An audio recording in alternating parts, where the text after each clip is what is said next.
Let's do it. Welcome once again to That's Black Male Politics Aside, the politics arm of the That's Black Male universe. As always, I'm joined by prosecutor Adrian Mood, Florida prosecutor Adrian Mood, and DC litigator um, Edward Williams II. I was trying to remember because last time I had messed it up, but I forgot the stage name. Yes. There, and just I really froze. I froze right there. I was just like, "Damn, I am I'm wildly unprepared for the thing that literally That's just that, and happened that's last episode." So that's good. That's good.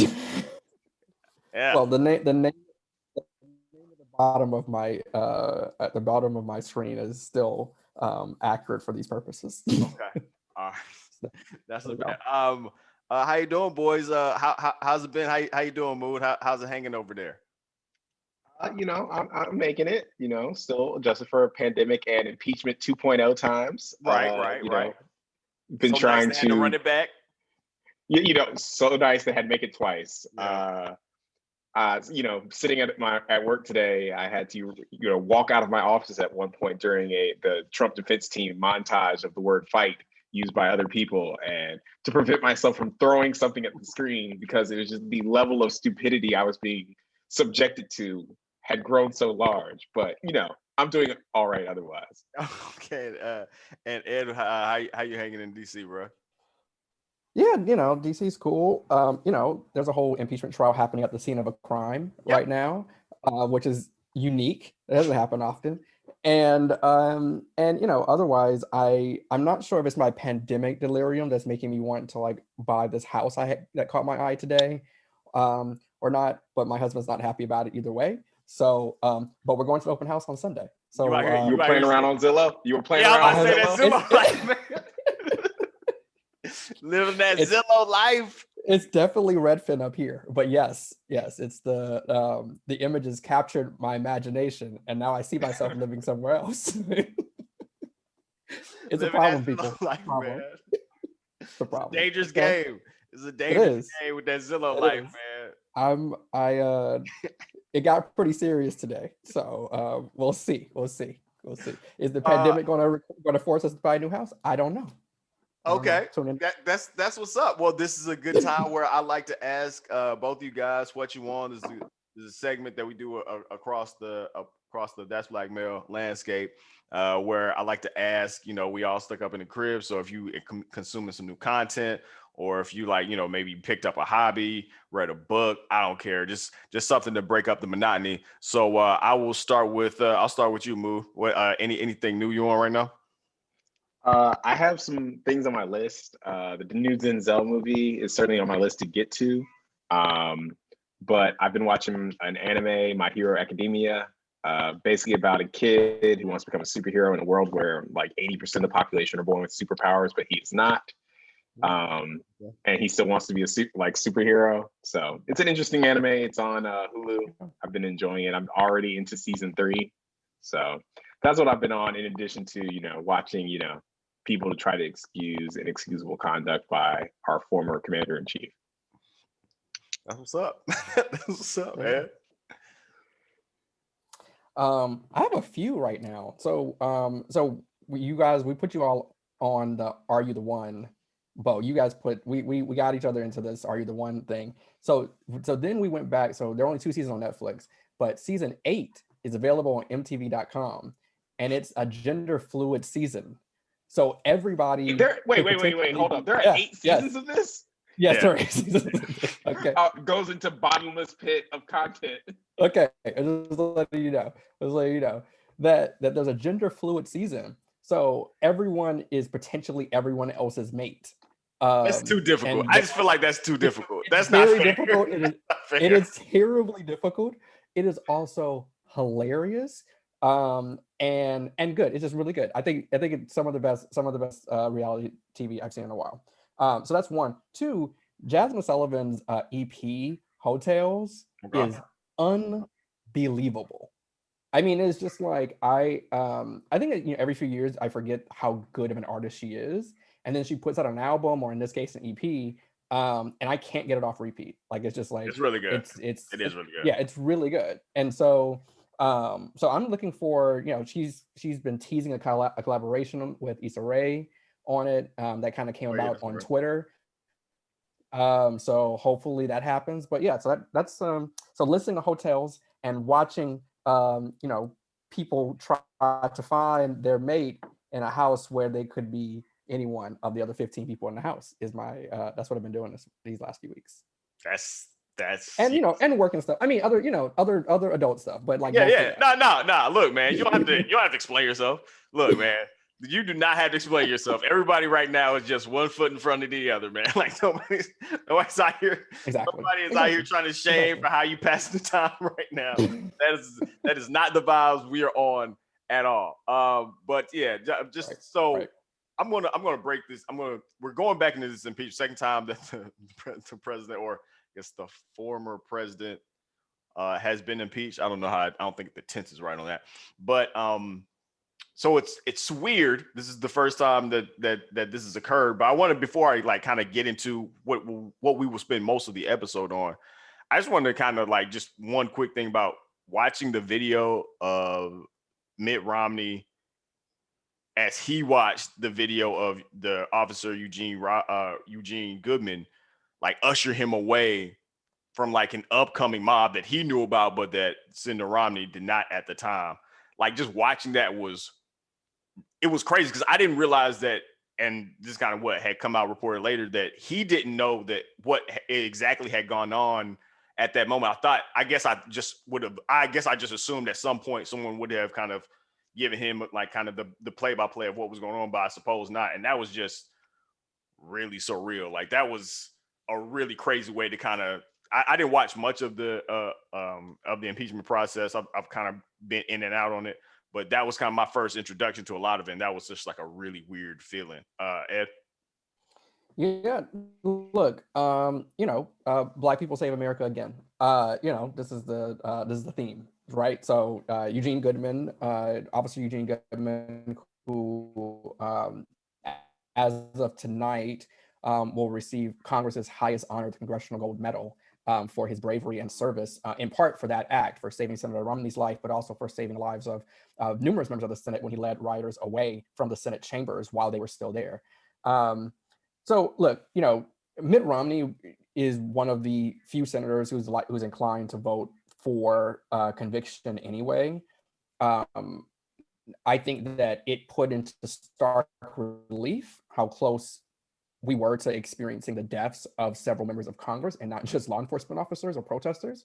Um, and in some ways, I kind of from a conviction standpoint, I wish it had been a senator who is not going to vote for conviction. If it had been a Ted Cruz or Mike Lee, I think that in a situation where you were inches away from death, but for this decision, I think it's a lot harder. I think it should be a lot harder. I don't actually know if it would be any harder for those particular men I just named, but I think it was a significant moment. I mean, he was running toward his own death, and Officer Goodman stopped him, and that is that's a powerful moment in American history that we'll be reflecting on in history books for a long time to come. What's important about this impeachment, just that as we're kind of getting into it, is like this is about how history will tell the story. And from now, from when our kids are in high school taking American history and they get to this period of time, they will close with watching this impeachment, watching videos of this impeachment. And one of the things that will be noted is, this moment when, this Black officer, a Capitol Police officer, saves the life of a, U.S. senator. So it is going to be a historical moment. I think that it's a historical moment for which we can appreciate its kind of historicity right now. It's obvious that it's going to be a historical moment. Yeah, Mo. Yeah, I mean, like Ed said, Black People Save America, the sequel part, 1 million. Because when we have always answered the call in every war, in every conflict for this country. And the House management team really did a good job pointing this out, that they were 58 steps from the mob at one point. 58. They like nailed it down to 58 steps. And obviously, Eugene Goodman, a veteran, is, worthy of the honor being bestowed upon him by Congress. But it should serve as a really close reminder of how bad the sixth was. And you see senators twisting themselves into knots, like Marco Rubio of Florida, sadly, saying the sixth was really bad and people don't appreciate it, but also, this is a whole waste of time, in the words of the other Florida senator, Rick Scott. It's, watching the videos and everything else, we were reminded of what Eugene Goodman exposed himself to danger and saved lives, most likely. Because let me tell you, Mitt Romney, trust me, those people would have known he voted in favor of conviction the last time, and impeachment 1.0. They would have known. And I don't know if it would have changed their minds no matter who they found, if they had found anyone. I don't know that Tom Cotton would have been safe. I don't know that Ted Cruz would have been safe, because they were talking about hanging Mike Pence. And the House management team, as we'll talk about, really leaned into, hey, by the way, your Republican vice president, they were trying to kill him. And Democrats too, but hey, y'all too. And shout out to the courage of Eugene Goodman. I kind of wish he wouldn't have worn the thin blue line mask that we've seen him wearing through these proceedings. Agreed. I could do without that. I could do without that, but look, we'll take it. We'll take his heroism and I guess let it slide maybe this one time. It's Black History Month, but could have done without. We gotta give him. We gotta give it to him. It's Black History Month. We're gonna. I think Ed's got this one right. I think he's got the Black History Month. I just think right. Like just this month. Here's the thing, because if we don't do that, then we're gonna have to start caveating all of our Black History Month heroes, and I don't, we don't want to go down that road. So let's just we don't want that. We're gonna give him the Black History Month. We would prefer if you wore a kente cloth face mask instead of the thin blue line one, but good on you, Officer Good. We got to say good on you, man. You helped democracy continue on. Yeah, it was fascinating watching him kind of make himself into bait to draw them away from like where they were, which is, I mean, I'll be real with you. There's no way I would have done that. Like I know enough about myself. I am very self-aware, and I'm 100% sure I would not have done that. There's in no circumstance am I putting my life on the line for other people that I don't know just because I'm at work. I would definitely not do that. So that's heroic. You know what I mean? Like I mean, if just keeping it in absolute being, like being willing to like really, because if those people get a hold of you, Officer Goodman, it's you can question what would happen if they ran into such and such. There really is kind of no question about what happens if that occurs. So that had to be terrifying. Right. But we mentioned the impeachment. We've gotten to a little bit, but I kind of just want to, I don't know, like break this down into like more bite-sized parcels, because I think sometimes we can get so far into the weeds about certain things. And I just want to kind of make it clear about what exactly is going on. So I'll start with you, Mood. Like, just kind of walk us through what is the impeachment process, what's its purpose. Well, and so I'll start with this. Sometimes it takes some awareness about who's more qualified to speak on a topic. And we saw this today between Jamie Raskin, a con law professor, and Michael Vanderveen, I believe is his name, a personal injury lawyer and criminal defense attorney. I generally understand impeachment, but I know I'm going to defer to my colleague, Mr. Williams, because I know he's more qualified to speak on this to the particulars and in the nitty gritty. And there's nothing wrong with deferring to those who are more qualified to speak on a topic. I constantly surround myself with people smarter than I am. So by all means, by more qualified, he means I'm wearing the turtleneck. That's pretty much. That's all you need, man. I immediately believe you. The turtleneck, if you got a turtleneck on, air of distinguishedness. It is the professorial turtleneck. It goes crevasse and then turtleneck right underneath. Exactly.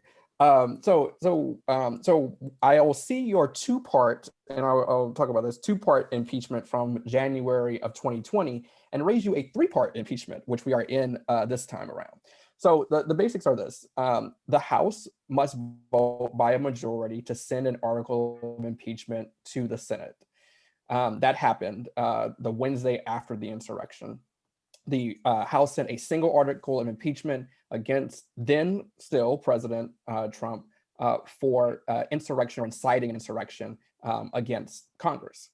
It then it went to the Senate. Is now in the Senate for trial. The Senate must vote by 2/3 to convict, and needs 67 senators.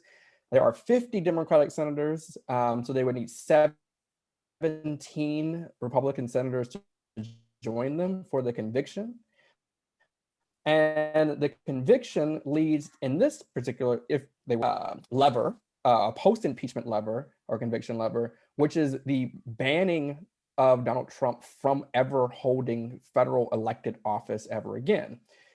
The 14th Amendment of the United States Constitution says, and I'm paraphrasing, that any person who is found guilty or convicted for an impeachment proceeding or otherwise found liable for inciting an insurrection against the government of the United States may be barred from holding federal public office. And this has been interpreted by many constitutional scholars to mean that post-conviction, a majority vote of the Senate convicting the president could bar him then from public office. So that's the ultimate aim of this impeachment. It is to hold the president responsible, the former president or ex-president. I think I'm gonna start using ex-president because nobody has like good view, like good images of their ex, right? So I think ex-president is like it sets the tone better. So I'm gonna go ex-president. So that's not true. I actually have a very good relationship with my ex, but Now's not the time. but Now's generally, not the time. speaking generally about other people. Not the time. Okay, I'm getting off topic. I'm going back. Okay, so the ex-president. I'm leveling. Okay, I'm leveling. So this to hold the ex-president accountable, obviously, for his insurrection, but also then to stop him from being able to hold office. He has, I think, threatened is probably the right word, to run for president again in 2024. And having garnered 74 million votes this last time around, I think that's a threat we have to take seriously. I mean, I don't think anyone seriously doubts at this moment whether he could win the Republican primary again. Almost certainly he would. Something like 80+% of Republicans or people who consider themselves Republicans still would vote for him. So that's the ultimate end game here, is to bar the ex-president from actually being able to hold office. So that's the process in a nutshell. Okay. And so its purpose is about removal in certain circumstances, but in President Trump's circumstances, about the things that he can get as after his term has been done. That's right. So it's Okay. about trying to hold the president accountable. There are discussions about whether he would lose his pension or other perks, his travel budget, et cetera. I think that's still yet to be decided about what the actual impacts. I've seen, kind of really well done articles on both sides of this question, and I'm not sure where it ultimately comes down. But what it does say, and it marks for history that this is a person who, out of the 330 million Americans, this is the one person who cannot be president. And that's a pretty significant statement. And so I think that's where House impeachment managers are ultimately trying to get. But again, it's highly unlikely they will clear the conviction hurdle because there are not likely 17 Republicans to join them. So, all right. So, and I'll go to you, Mood, and then Ed, you can chime back in if you want to run it back real quick. Is all of this kind of for show? Because I'm seeing these eloquent speeches on the Senate floor. A lot of them kind of going back and forth between history of previous cases of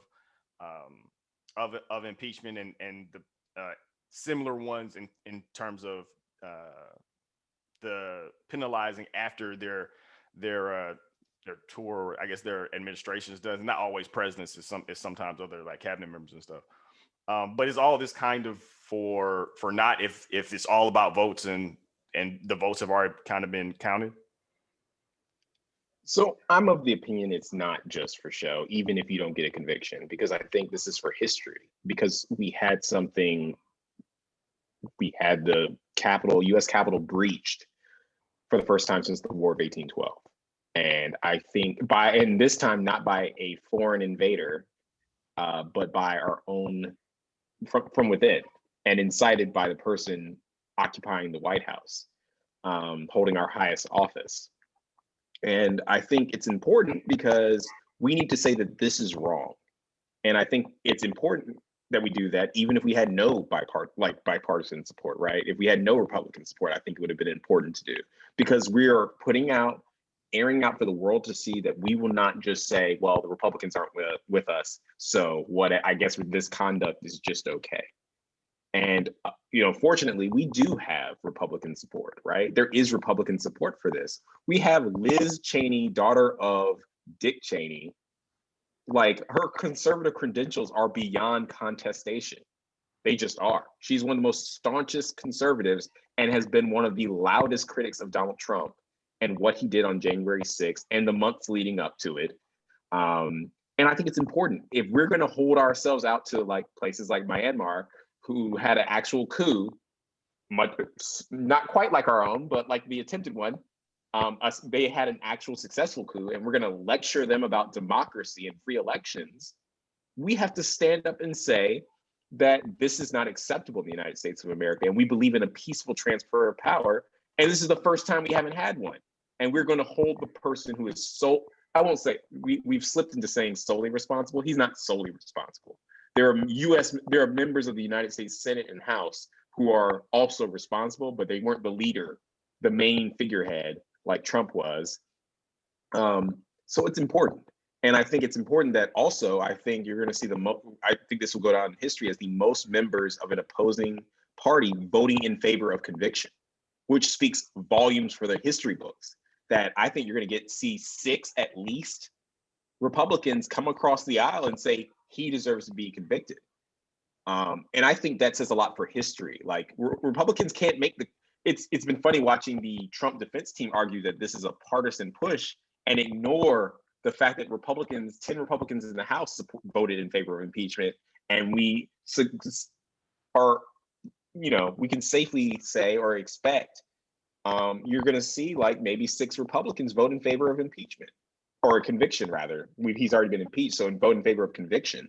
So I think it's very important that we make a stand and we say that like this person is unworthy of future office, because we've gone through this like sort of jurisdictional argument that the Senate voted on before they began the trial of, can you impeach a person who's no longer in office, which, we went through this whole dance with Mitch McConnell saying, oh yeah, you should impeach him, and then delay the trial till he was out of office, and then vote against it being constitutional to remove him to impeach him and have a trial basically after he's out of office. So it's like, which is it, man?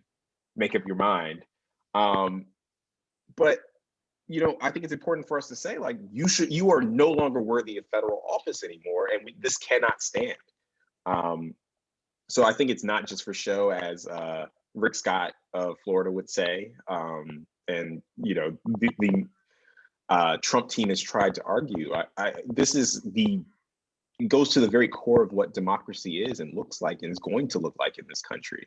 When we can't peacefully transfer power, or we're going to lie for months about the results of an election and then literally try to overthrow it. And it's just this is an important process, and I think the media, at least most mainstream media, I can't speak for Fox News, Newsmax, OAN. I can't speak for what they're saying because I don't watch them, I don't consume them, and no one should. But it seems like most mainstream media networks and papers are saying outright, like, nah, the Trump legal defense team isn't really a defense. It's just whataboutism, and we'll, I'm sure, discuss that more in depth. But it's important for the country to have this airing out of what actually happened and have this fact finding of the trial. Yeah, Ed? Yeah, I think that's right. I mean, look, we have never convicted a president who was impeached. 50% of all presidential impeachments have been of Donald Trump. So we've never convicted He earned every a president. Yes, he did, and many more he did not get. And so I think Mood's absolutely right that there's a historical point for doing this. There's a way of ensuring that history casts him in a particular light. That this puts a stick in the sand and says, this is what we as a country, uh, want him to be conveyed or thought about as historically. Um, and I'm an outcome driven person. I most certainly would prefer to see him convicted and now no longer able to hold office. The one thing that's keeping me up at night a little bit is a historical reference that I saw, that I assume that I believe is accurate. It comports with my own understanding of history. But Adolf Hitler attempted a coup in Germany about 9 years or so before he rose to power, with the tide of the Nazi Party. Um, and it suggests, or at least kind of historians, one of the questions historians are posing is what happens when someone attempts a coup and isn't held accountable for it? Are we setting the stage uh, for an actual takeover of our government by Trump or Trump-like persons? I think that's what's giving me the most pause is that if because if there's no accountability for him, like I don't know if there's a double jeopardy clause on the impeachment, right? We haven't quite we never had to explore it, but what if he does run again? I mean, we're 3 years away from the opening rounds of the Republican primary for the 2024 presidential election. I know we're weeks away from the inauguration, but the reality is that this is how electoral politics goes. Um, he would win. Like we have no reason to doubt he would win the Republican primary. And it also doesn't make a lot of sense to me. The other thing that's in my head is Ted Cruz, Mike Lee, Tom Cotton, um, and others, Kevin McCarthy, are thinking about running for president. Marco Rubio, they know that they can't win a primary against him. So it seems to me that this is the absolute thing you want. Like, I mean, maybe it is the thing they want to happen. Maybe they want to happen, but they don't want their hands on the knife. It's kind of like we don't want the bloody gloves, but we want we want it to happen, and that's probably their actual position because they know they can't take him in a primary. Every last one of them failed 4 years ago. So and he's even more powerful now than he was then. So it seems that the Republicans that are making the most hay in support of him, et cetera, are either just hoping he doesn't run. I mean, which is, the man's like the most narcissistic person to ever be president. And that's actually a pretty significant statement. You have to be pretty narcissistic to run for president. And that's fine. Like, so be it. I mean, it's what it takes if you want to be the most powerful person in the world. Yeah. But he takes the cake by some margin. And so the thought that he won't want to reclaim his narrative and run again is kind of kind of an asinine thought. But here we are. So I think it matters. I just don't. I think it matters for history, but I think there are a lot of questions to be asked about the actual history we're setting. And I'm a little afraid of what we're gonna look back 6-8 years from now on this moment and think about what happened and if we like really set the stage for the end of American democracy. So I kind of want to get a little bit into the substance of the impeachment in terms of he's been accused of inciting a riot. And you had mentioned some earlier his defenses, and I kind of wanted you Mood to kind of walk through because you would had some criticism of that, and kind of just wanted to illuminate what exactly you took issue with. So, and just two off the top of my head that I kind of they focused a lot on because they did not want to talk about a lot about substance so much and talk about what he did so much. It was because today was, for those who didn't watch, the defense team. Both teams were allotted, I believe, 16 hours each to present over the course of 2 days to present their arguments. I think the House management team, which was representing in favor of conviction, the House impeachment managers, I think they maybe used 14 hours, maybe a little less. They were under their time, but they used 2 days. They definitely used a full day and then went into another day. Trump's team used like 3 hours, 3 or 4 hours. And so much so, they moved so quickly that they moved into the question answer session today. and they could vote. The Senate could vote as to conviction as early as tomorrow if they choose not to call witnesses. But the main defenses that were leveled were, one, the Senate doesn't have jurisdiction to even conduct a trial because he's no longer in office. Simply because he's no longer in office, you can't vote. You can't vote on whether or not to convict him, which is a strange thing to argue because it doesn't hold up with our history with impeachment. I forget his name, but there's a Secretary of War that was in fact I believe disqualified, or maybe came a little bit short, but had a trial as to disqualification from holding federal office in the future. But there was a trial. The Senate actually debated this very jurisdictional issue and determined that it was constitutional. So the jurisdiction argument was a big argument of the Trump team. The Senate voted on it, and you had, I believe, 7 senators from the Republicans vote in favor of it was constitutional, in addition to all 50 Democrats, so 57. I think the vote came out like 57-44. Don't check my math there, but I believe it was 7, because you had an additional Republican who had initially been against it join on, and I believe it was Bill Cassidy of Louisiana, because the Trump legal defense was so bad at making this jurisdictional argument. They were so bad, he came on board and was like, you know what? And it was a bad argument for voting. He was like, when one side does really well and the other side's really bad, you got to go with them. And I was like, that's not how any trial should work. It's not performative. You should be deciding it on the evidence and the law, not on who performed the best, but their strongest argument, in that it's the one that most Republican senators want to hide behind, is this is unconstitutional, so I don't even have to address the merits of the case, right? I don't have to even wade into any of the messy stuff that took place in the months and on the day and the actual actions and the, as we've discovered, lack of inaction once the riot started. I don't even have to deal with that if I just hide behind, I don't think it's constitutional to do this, which makes the lame duck period of a president who is not going to be taking office incredibly dangerous, because basically you're saying, well, because the House and Senate can't conduct a trial fast enough before he's out of office or before he resigns, he's free from accountability, unless you can, bring a criminal case, maybe. Like, that is a dangerous and absurd thing, and even founders of the Federalist Society don't agree with it. That's how, and the Federalist Society is a very conservative legal group that puts, your favorite justices, Amy Coney Barrett, Kavanaugh, you name them, on courts across the country. Even they are like, nah, fam, this is bad. No, this is absurd to even argue this jurisdiction argument, adopted by former Supreme Court law clerks like Hawley and Ted Cruz. Like, they know better. They just don't care. They're so shameless. They adopt this, extreme jurisdictional argument that they know can't be true. So that's the first argument. The second main argument, and Ed, if there are more, please add on. But the second main argument that they've made is that, this is political speech that he's been making. It's protected by the First Amendment.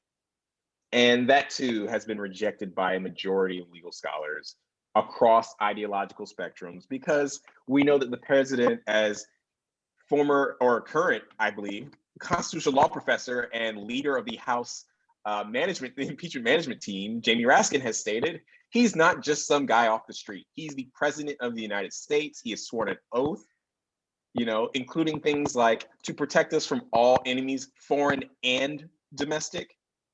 He can't just say whatever he wants. He's not you or me making political speech. He is the government. He can't just say whatever he wants.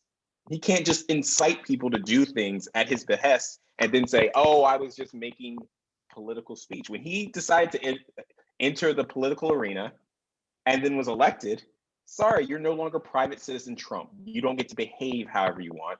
And Jamie Raskin made a really great point of laying out how teachers are subjected to this with what they do in the classroom. Other elected officials are subjected to this new standard, but you're not just Joe Schmo at your bar, talking about whatever politics of the day. You are held to a higher standard because you swore an oath to defend the Constitution. So that was the other argument that they've mainly tried to hide behind, and it just doesn't hold water. And it's sort of the dynamic you saw playing out earlier. Like, why? You see Michael Vanderveen, who is a personal injury attorney, trying to debate Supreme Court case law with an actual constitutional law professor. Like, it was absurd, and it played out as you would expect. Yeah, Ed, is there and you can follow Moo, but is part of the difficulty the fact that you're talking about inciting, but that's a kind of a nebulous word a little bit when you're talking about it. He didn't explicitly go out there and tell people that they need to storm the Capitol, that they need to violently uphold. You know what I mean? Like, is that part of the difficulty in maybe I guess if it comes down to votes, I guess it really doesn't matter. But would that be a part of kind of changing minds? Would be he just didn't explicitly call for this sort of action to occur. So would be a good argument if there were a couple of things. One, if the people who did the breaking in and the hunting for Pence and Pelosi and AOC didn't say, "I came here because Trump told me to," and weren't on camera saying that over and over again. If every person who has been arraigned so far in court in DC on charges of mostly of federal breaking into federal property, and I haven't really seen any big insurrection or sedition charges yet, but every one of them has said, "I came here because the president told me to. I broke into the Capitol because the president told me to. I was looking to hang Mike Pence because the president told me to." So the problem for him is that his supporters are not the people you want to rob a bank with. They're just not. And so his, it's kind of like you want to pick a different crop of people if you're going to insurrect, and you don't want it to come back on you. That just you want to have a different group than the group he got stuck with. And so and there's been really good video footage out done by the impeachment managers and some done before by other groups. It just perfectly pairs up Trump's actual speech on the 6th with people in the crowd. Like, he says, like, "You have to fight like hell," and they go, "Yeah, storm the Capitol." So like it was like an immediate translation for his supporters. It was like he said, "Fight like hell," we go storm, and like some of them actually started marching toward the Capitol after that statement. So like he has this he kind of has a real problem with application of facts and analysis. So that's one challenge to that defense, and why it's not being made largely by his team, because the impeachment managers have done a really good job of closing it off. The other thing, and this is the big point, right? The president perpetuated what has been accurately called the big lie, right? So the big lie is actually a term. It's a simple term that's meant to convey a relatively big idea, which is that although there's all this nuance and there's all these kind of like facets and pieces or whatever, that they're really just one connective tissue, right? It's the big lie. Here, the big lie was this election is a fraud. Like, Joe Biden could not be and was not ballotly elected. During the Holocaust, the big lie was Jews are evil, right? Like there's a big lie, right? And so there's something sitting at the bottom, and you have all these other kind of factions that shoot off of that. You have all these kind of theories that might spin off of it, but they're all connected by one thing. And here, the reason why Trump isn't going to be convicted is because his co-conspirators are sitting on the jury. Like, you have Ted Cruz and Hawley and Cotton, and 40 at least Republican senators who would be co-conspirators if this was a jury. And so it was an actual jury in a court of law. Of course they're not going to convict, because to convict him would be to convict themselves, right? To admit error, and to admit that they themselves perpetuated a lie big enough, vile enough, dangerous enough to cause people to want to kill them. I mean, this is there's a level of cognitive dissonance happening in that chamber right now that is kind of shocking. Not to mention, as we were saying right before we got on, the impeachment trial was happening at the scene of the crime, right? The seat that Senator Leahy is sitting in, because he's the Senate pro tem, he's the most senior member of the Senate in the majority. He's presiding. The seat he's sitting in is the same seat that the QAnon shaman was standing in a month ago, right? You mean my So man's that this loves is the organic food and had to be moved to he has Virginia to so he have could his get his organic organic food. food? That's right. First of all, I am very surprised that there's organic food in the jails in Virginia. So shout out to to my current residential state. So go us. But yes, that same guy who refused to eat unless it was organic.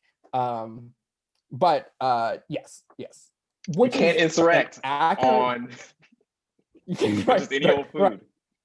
You know, I also would venture to say you can't insurrect on an empty stomach, and apparently, you know, so there you go. Now we know.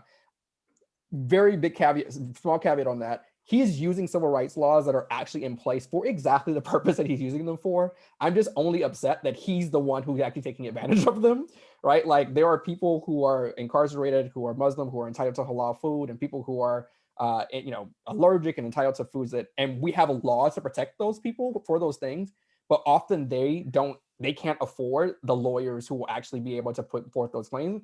But this guy who broke into our government, our seat of government, and stood on the seat that Mike Pence had been in minutes before, you know, is getting organic food. Not to mention someone else is going to on vacation to Mexico with a judge at the behest of a judge. An insurrectionist needs a vacation as well. Things that can only happen if you are white in America. This is just where just to put it out where it is. Like, I mean, I can imagine it's really stressful throwing a coup, man. Like, let her. I mean, can she have a self-care Saturday after a hard day storming the Capitol? Like, I mean, come on. Like, don't be so selfish, many, Eddie. Don't be selfish. Slay all day. there are so many levels of wrong. There are so many levels of wrong here. First of all, you're going to Mexico in a pandemic. No one should be going, like, no one's supposed to be doing international travel right now. That's number one. We're in a pandemic. So not forget being an insurrectionist, just you as a person in America right now should not be traveling abroad. No, should. Two, you are a part of the Trump group, which means that you wanted to build a wall between Mexico and the United States like 2 months ago. So why are you going to Mexico if you don't want Mexico to come here? Like this is, I'm very confused. So I'm confused. And then the last piece is on top of that, you're insurrectionists. So there's a real problem with that particular story. That's white privilege acting out in ways that, you know, like, you know, someone said this is 2021 is really looking real 2020-ish. and that moment feels very 2020-ish to me. So but back on the impeachment, yes, the point is the same, right? Like there's I think there's going to be a lot to be said about how this ultimately plays out, but there, and you know, obviously don't expect him to be convicted, largely, like I said, because his co-conspirators are the ones who are involved. They're sitting there. You know, some of them aren't even sitting. There were 15 Republican senators who didn't even sit through the trial yesterday. So I wanted to ask this just as real. Do you guys take issue with it being referred to as a trial? I well, you guys have been in like you mentioned that the jury, like if your jury are people that not of your peers but of your co-conspirators, like, you know what I mean? Like it's not. This is it doesn't feel like a trial to me. You know what I mean? Like it does feel very performative on this end of the spectrum. And then when you say trial, like no, that's not a trial. Like that's what none of that makes any sort of real sense in any sort of way that, you know, words mean things. And so like that, it's just I just wanted to get you guys. What do you guys think? Moon? I'm going to yield to the prosecutor. Yeah, I mean, that's what the Constitution lays out, that the Senate shall try him. If the House impeaches, the Senate shall try him. And it's not, and it's interesting to see the Trump team try to conflate this with a traditional trial where, you know, they're trying to suggest the evidentiary portion. Today, they tried to suggest that the evidentiary portion of the trial had concluded when they were questioned, like, so when did Trump know the Capitol was under attack? What actions did he take? When did he learn of Pence's, you know, dilemma? And they refused to answer and tried to suggest that because the House rushed so fast to impeach, that the evidentiary portion of the trial is over. We're making just argument now. This is closing argument, baby. There's no more evidence possible, which we know is not true because there's still a decision to be made about whether or not they're going to call witnesses. And I think this is a good time to segue into our breaking news that we've had tonight, right before we started the pod, which was the news has broken from CNN that Kevin McCarthy, the House Minority Leader, had a very expletive laced conversation with the president about calling off the rioters. And Trump said to Kevin McCarthy, well, Kevin, I guess you're not as upset about the election as these people are, and refused to call off the rioters. Now, to me, nothing, I thought they needed witnesses before. That story breaking on this day when Trump's legal team is basically daring you to call witnesses and refuses to say what the president knew and when they knew it because they're acting like the evidence portion of the trial is over. They're daring you to call witnesses and swear in Mike Pence, Kevin McCarthy, and Senator Tommy Tuberville of Auburn fame, who the president called while the riot was on. Tommy Tuberville, during the trial, went on the record and told, I forget what outlet, went on the record and said, Trump called me during the riot as the Capitol's being breached, and I told him, Pence is being escorted out of here. I've got to go. He went on the record, and the Trump legal team acted like because no one had testified to that, it didn't happen. It's not out there in the public record. We can't consider it. So normally in a trial, that would be accurate. Like if it wasn't introduced inside the four walls of the courtroom, the jury cannot consider it. That's not how an impeachment trial works. That's not how it works, and we all know it, but the Trump legal team is trying to pretend like this is that kind of trial. And it's really offensive, and they're basically daring the Senate to call witnesses and swear people in and get these facts out, since they're acting like it's a real traditional trial where facts that weren't introduced in the case can't be considered. And that's just not accurate, because in this case, which is unique from other impeachment cases, every single person in the room is a witness. Every last senator is a witness. Every person on the House impeachment management team is a witness, because they're all representatives. Like you wouldn't have that in a traditional trial. A witness would not be a juror in any case. And that's why there've been jokes about, the Democrats messed this up in jury selection because, as Ed said, so many co-conspirators are amongst the jury. Co-defendants are amongst the jurors. And as we saw last night, Ted Cruz, Lindsey Graham, and I believe Mike Lee are meeting with the defense team. In what criminal case could you ever, or even a civil case, could you imagine lawyers meeting with the jurors? And any lawyer will understand, like, the most clear thing that will get you in a ton of trouble, besides commingling funds and messing with the money, talking to jurors during a case. That will get,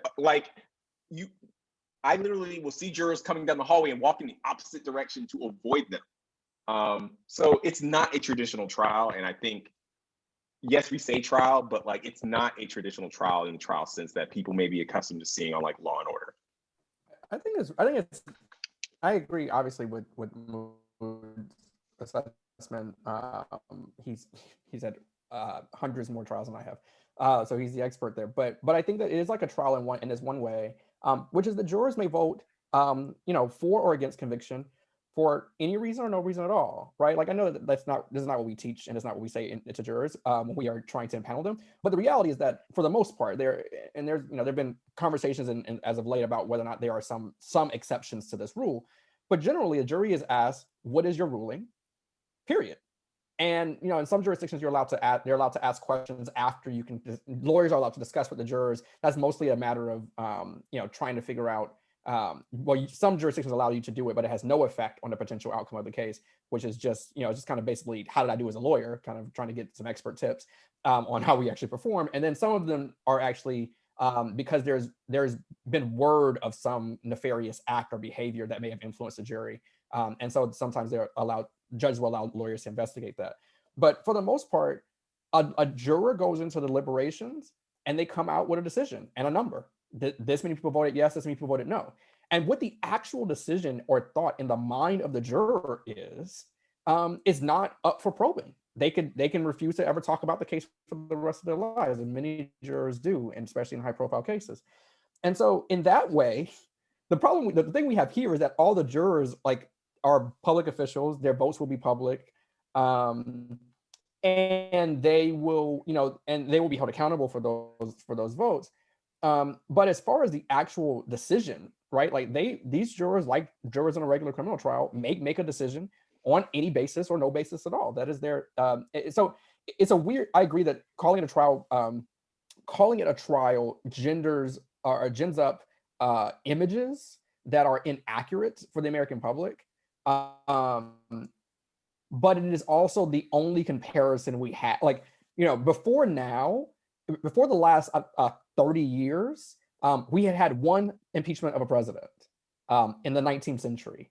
In the last 30 years, and since the three of us have been alive, there have been three. Right? Like, I mean, so we are. I think that the American public is getting a very real education on the process. I think that if and when we have a fourth impeachment proceeding, our generation in particular will fully understand the political limits of impeachment and the trial analogy and the limits of the trial analogy. But I think for now, it's just the best articulable way of helping people understand kind of what's happening, right? Like, without having to explain, well, when the framers wrote the Constitution, they had this idea, and like that's without giving a law school class, it's really hard to give people a quick, this is what it's kind of going to happen.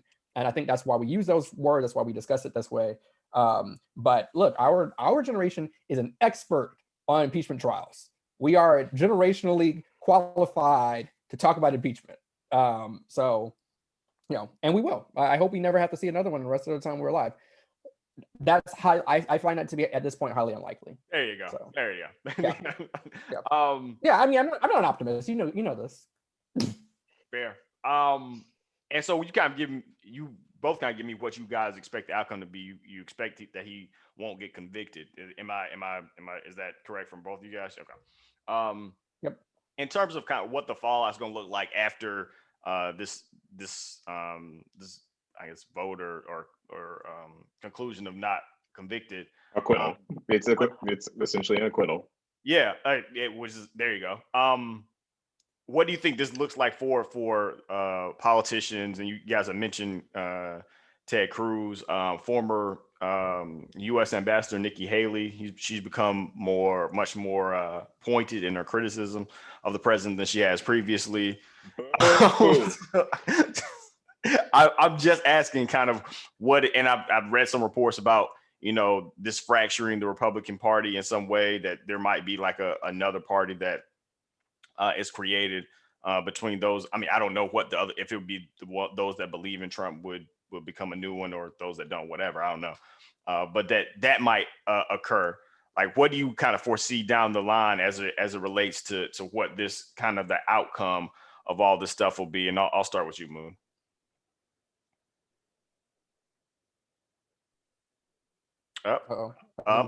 You know what? I'll start with you, Ed. I don't know ultimately. Okay, there you go. You're back. Go ahead. Okay. We lost you for a second. Go ahead. Okay. I don't know ultimately result. I don't, I don't get invited to the cookout for that family disagreement that they're having right now, where they tried to vote unsuccessfully unseat Liz Cheney. Matt Gaetz of Florida did. The food of that cookout would be atrocious. There'd be a exactly lot of ambrosia salad. A lot of ambrosia salad. If you've seen the Black Panther Jeopardy,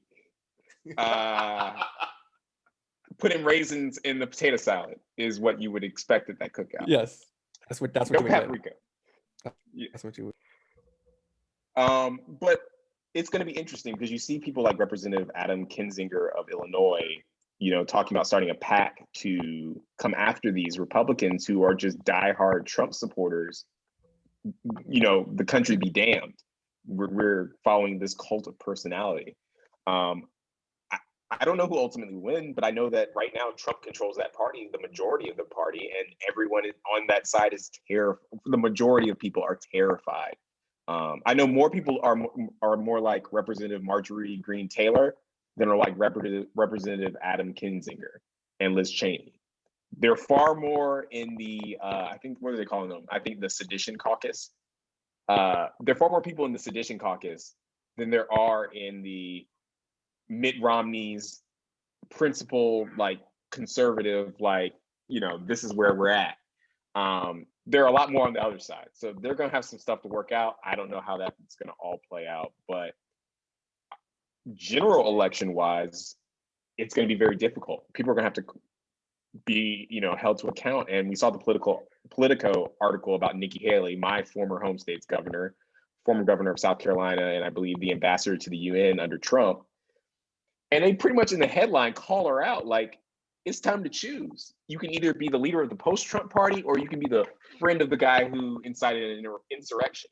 You can't have it both ways. And they really call her out like she tries to hide behind he believed he was right that the election was stolen from him. Well, him believing a big lie and ignoring the facts that don't support it doesn't make him justified. And she would avoid that whenever pressed in the article. So Nikki Haley is like of the same mold of a Marco Rubio. They want to avoid and just go the way the wind blows and never get pinned down on the substance. So Marco Rubio, I expect, will be a no to convict vote. And he'll hide behind something like this jurisdiction argument about, oh, well, he's out of office, so you can't, convict him. He'll hide behind that so he doesn't have to address the substance of what happened on the 6th. And that's how Nikki Haley is. So I don't know how that all shakes out. And I think that's what we have to find out. And Ed has alluded to this in the Republican primary. It's winner take all in these states. So there's no, oh, you won this percentage of delegates, you get this many delegates and you can stay around longer. The Republican primary is designed to find a winner as fast as possible. And that's what allowed Trump to ascend. Because while everybody else was fighting it out, he was winning by narrow margins, but taking all the delegates home. And by the time they decided to unite against him, it was too late. By the time, Ted Cruz and Marco Rubio figured out, what they were going to do, is too late. Trump had too much steam and couldn't be stopped. So I don't know how that plays out, because even if Trump doesn't run, say, in 2024, he's going to be a kingmaker, I think, because Republicans right now are unwilling, elected Republicans, particularly the senators, are unwilling to take a stand now. And that's sort of also what Ed has alluded to, is like, it's in Ted Cruz's, Josh Hawley, Tom Cotton, it's in Mike Lee, it's in all of their interests in the long term to convict him and then hope the voters forget and choose between their buffet of choices and, the Trump light doesn't win. It's in their best interest to get him out the paint. Now they're acting, in their short-term best interest, which is keep the base happy now and always, which is to vote not to convict. So I don't know. Maybe Ed has, some insight into how things work over there, but I don't know how that civil war, where one side is clearly stronger than the other, is very clear, which is why you only had 10 Republicans vote to impeach, and we were expecting maybe 6 senators to vote to convict. Yeah, look, in 2009, after 2008, November 2008 election, where Barack Obama won the presidency, and carried with him a filibuster-proof majority of the Senate, and one of the largest House caucuses in American history for a single party. Republicans decided that it was time to have a serious conversation about the future of their party. And they did a whole deep dive. They came out with a big report in a couple months into 2009 that was all about, we need to rebrand ourselves. We need to become more focused on bread and butter issues, tabletop issues. We need to reach out to minorities and really find a way to to gravitate in that direction. At the same time, the Tea Party was rising up in response to Barack Obama's win, mostly driven by racism and I guess what people call economic angst, which is also mostly, as I've come to understand it, racism. But the Tea Party was rising in response to Barack Obama's election, and Republicans had a choice. At the same time, and I know this is like ancient history in some ways, but at the same time, the Occupy Wall Street movement was also developing on the left. This would be the precursor to kind of a Bernie Sanders AOC space. And they were basically squatting in areas in Central Park and other parks in New York, hence the Occupy Wall Street. Democrats and Republicans had a choice at the time. Republicans decided to adopt the Tea Party. That's how we got Ted Cruz. That's how we got Marco Rubio, and that's ultimately how we got Donald Trump. Republicans at the time, upsettingly to me, to be quite honest, rejected Occupy Wall Street. Democrats, I thought at a time when there was Democrats, yes, Democrats, Senator Schumer, President Obama rejected Occupy Wall Street and said this is a fringe movement. It doesn't represent us. It's not our ideals. It's not who we are.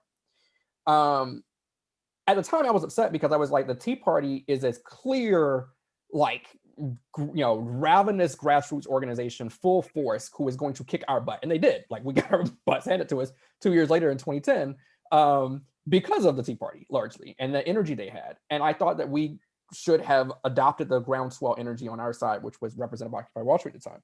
Turns out, I'm not an elected official for a reason. Schumer and Obama and Harry Reid at the time and Pelosi got it right.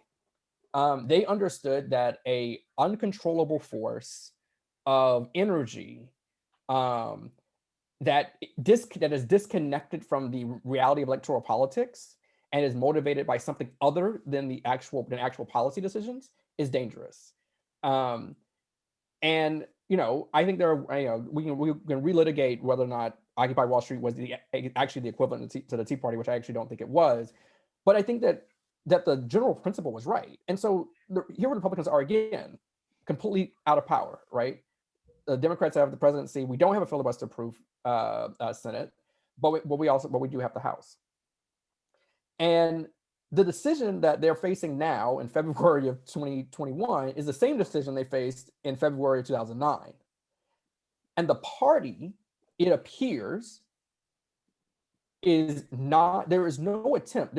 I don't even see an attempt by the party to do what they did in February 2009 and have this kind of deep excavation, heart-to-heart moment about who we are. They have completely, at this point, mostly out of fear, committed themselves to what is essentially an outgrowth of the Tea Party movement. I do not think there is hope for this GOP. It cannot continue to exist. Can't. And so the question for me is, how much damage does it do before it dies? Like, does it take democracy down with it? Or does it get separated fast enough? Charlie Dent, former Representative Charlie Dent, was on CNN last night or sometime this week, saying that, like, you're talking about what you were talking about, about like the potential for a new party to develop, et cetera, of basically Mitt Romney, Liz Cheney, anti-Trumpers, basically the Lincoln Project of the Republican Party, basically would form a faction and would actively support Democrats whenever there was a Trumper on the ballot, right? And until they could basically destroy the Republican Party. I think that if there are enough Republicans who are serious about that, that is their only way forward. Like, they have to destroy this party. It has to die. And I don't know if it has to be renamed, if it has to become, it can still be the Republican Party in the same way that Democrats and Dixiecrats aren't the same thing anymore. It can maybe still be the same party and hold the same title.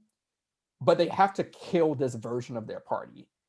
And I can't imagine how difficult that's going to be. Like, I mean, all the rules are set up in a way to perpetuate. Like, parties are designed to continue into perpetuity. That's why we've had them since the framing, even though the framers wrote at length about why factions and parties were a bad thing. Right. 2 years later, after Hamilton wrote those eloquent words, we had parties. I mean, So here we are, right? So I think the GOP, as we know it, has to die. I just don't know how long that's going to take. As a Democrat, I'm going to do everything in my power to help kill it. I have my wooden stake sharpened, but I really do. It's really an inside job. It has to be an inside job. So all Democrats can do is keep doing what Stacey Abrams. She had an article out in the Times or the Post that basically said, here's how we can replicate Georgia and other states. I think that's like, for Democrats' job is basically to mobilize our own supporters and to like continue to beat out on policy and on mobilizing. That's how we can help kind of save the GOP. But and we do, and to be fair, we do want to save the GOP. Like I think that I'm a capital D Democrat and all that jazz, but you need opposition party. You do. Like, you need a party that can pull the country together so that the extremists don't take over, right? In any faction, right? And I think we have significantly fewer extremists in our party. I would say we have no extremists in elected office in our party. I can't say that for the Republicans, obviously, at this point. But I think there's a need to kill the current version of the GOP, and I'm afraid that it's going to take much longer than we currently anticipate to do that. At the very least, they can't win back the Senate and the House in 2022. They can't win the presidency or the House or the Senate in 2024. And if they can actually be locked out of power for 4 years, I think that might be enough. But the party who owns the White House has never been able to lock the opposing party out of power for 4 years, ever. So it's a tall job. It's a tall order, and we're going to need Republicans who want their party back to be willing to kill it.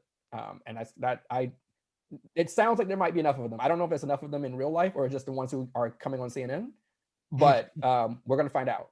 Like, we're going to know very soon. Are there enough Casages and Charlie Dents and Lincoln Project folk out there? I hope there are. But if they're wrong about that, we got another maybe decade of this to go.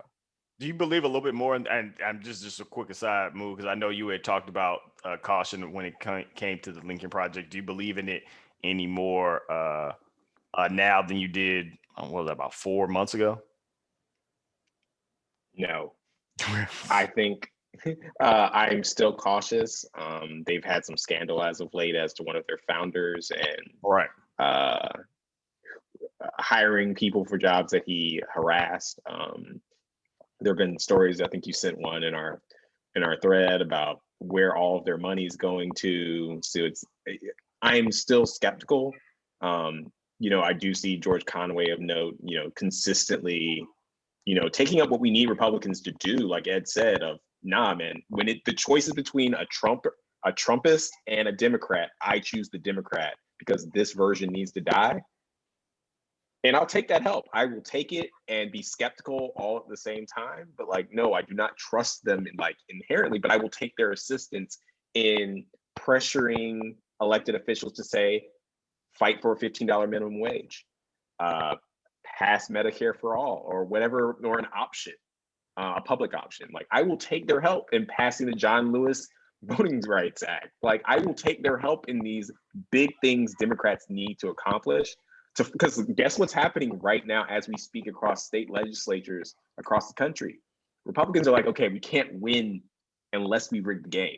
So we are going to gerrymander, and we are going to pass new voting laws to suppress the vote.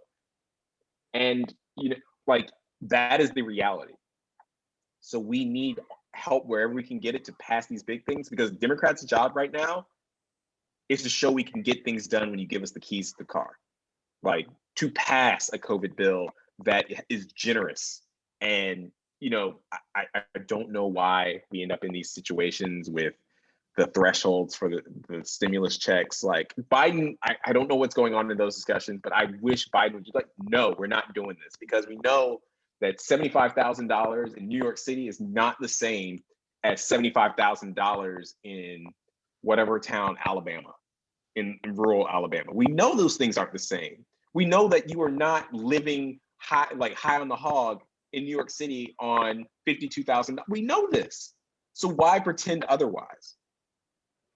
And as Joe Manchin of West Virginia has said himself, the danger is spending too little. It's not spending too much. There's no harm in spending too much at this point when we are in a recession right now. For so many of our fellow citizens, rent has been due. The mortgage has been due. We should err on doing too much, not too little. So Democrats' job is to take help wherever we can get it.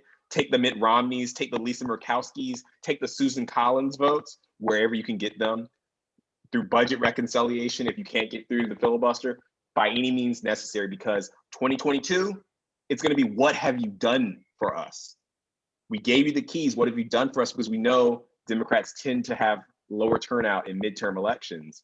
And the Senate is going to be in play in 2022. We know Senator Warnock has to run again in 2022. There are also a number of seats that can be won because it's also a favorable map for Democrats in 2022, where we can continue to show Trumpism will not be rewarded in these swing states that can actually be won. And that's a message we have to send so we can help kill off, we can help twist the knife a little bit more and speed along that death that Ed was talking about. Yeah, and did you want to say something about the stimulus? I didn't know if you wanted to say to them, or otherwise I'll get you guys out here on your closing arguments. Yeah, no, I was just real quick. I was going to say that that we'll have to spend a whole episode talking about. I think we should do a policy episode like next once the impeachment round 2 is over. Yeah, I was like, I wanted to get this through. I wanted to walk it through from from conception to birth. Yeah, we have to mark this moment in history. Yeah. Again. And so I'm glad we've done it. But yeah, I think we owe it to our listeners to do some deep dives on some of the big policy fights that are being had. COVID relief, the minimum wage bill, child tax credit, payment checks. There's a ton of really good stuff. There's student loan forgiveness, whether it can be done by President Biden or whether it should be done by Congress. I think there's a lot of really good stuff that's happening or trying to happen. I agree with Wu completely that voters are going to care about what you've done. But at the same time, I am okay with the Republican Party staying in disarray for 2 more years. The problem is it won't, right? Like, if it was just as chaotic as it is right now, we would win in 22, right? Because an unorganized party just can't be successful. They have to find some organizing messages or principles. The problem is they will find them, and I'm afraid they're going to find them in the same place that they found Trump, right? Like, that's the problem we're going to have. And look, please, voters, in 20, I'm gonna go ahead and start making a pitch for 22 now. Can Democratic voters, can y'all give us Warnock back and 3 more seats so we can let Joe Manchin go? Because I just really need him not to be at the center of the party. This man has been the bane of Democratic policy proposals and progress for so long. There is no Democrat who gets under my skin nearly as much as Joe Manchin. It's like, if you're going to be a Republican, just be a Republican. It's okay. You're in West Virginia. We understand. We get it.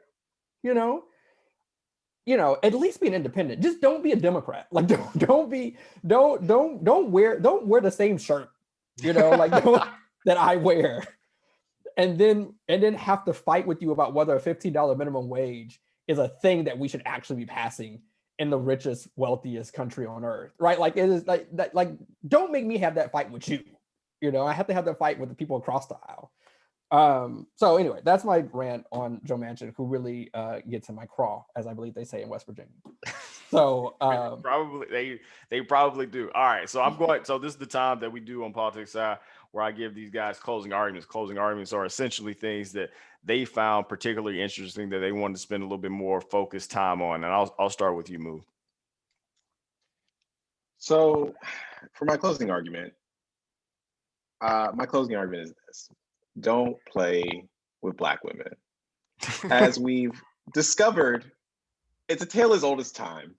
And we've seen it more recently taught by distinguished women like New York Attorney General Letitia James, Atlanta Mayor Keisha Lance Bottoms, and now, memorably during the House Impeachment Trial 2.0, delegate from the Virgin Islands, Stacey Plaskett. If you come for them, they will gather you every time, without fail. Without fail, and they will do it with flair, with class, and then they will go on about their day as if you never existed. Delegate Plaskett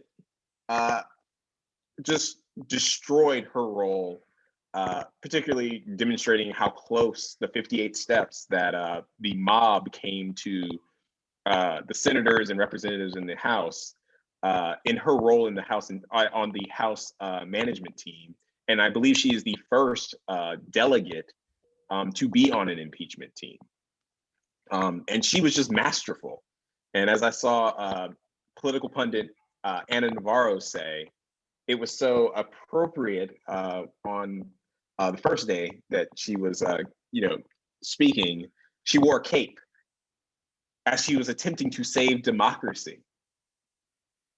And I mean, also consistent with our country's history, when are Black women not trying to save this country and make it better? So yeah, that's my closing argument: is stop playing with them. Because she also called out Trump's legal team in their little videos. They seem to prominently feature women of color, particularly Black women of color, to try to denigrate them. And they're using the word fight when they were talking fighting for policy, fighting for change, fighting for justice. And she called them out on the racism of that. And then went on about her day and went on about what she had to do, because that's what Black women do. So that's my closing argument. Yes. Yeah. I'm just going to piggyback and my closing argument is going to be it's Black History Month.